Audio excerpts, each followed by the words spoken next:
Hi everyone, this is Mehrnaz. I'm gonna show you the basic supplies and materials you will need for making macrame project.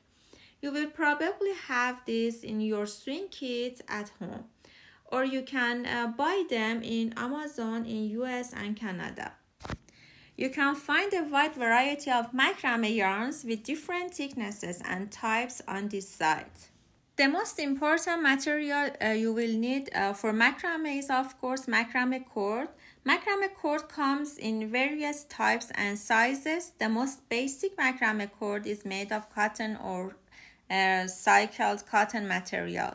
There are generally two basic type of macrame cord, single strand and 3-ply cord. 3-ply cord, which is 3 groups of fibers twisted together into 3-ply cord. Overall, 3-ply cord is sturdier, stronger, and has more texture. Single strand, which is 1 strand of cord made of tiny fibers twisted together. Cotton cord is easy to use and soft on the hand. You may see jute rope, hemp rope, wax cord for making jewelry. You'll need some measuring tape to measure the length of your cord. This is important for your first project and for future project, because if you measure your cord, you will end up saving cord in the long run. The next thing you will need is a pair of scissors.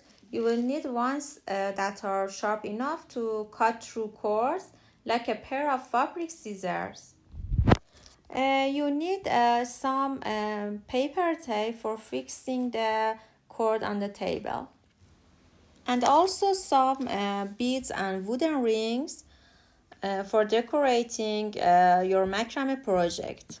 You can find them in different shape and color and different size. The next material which you need is a pet brush. I have a small one here. You see, it's good for brush your macrame cord in macrame leaf or tassels.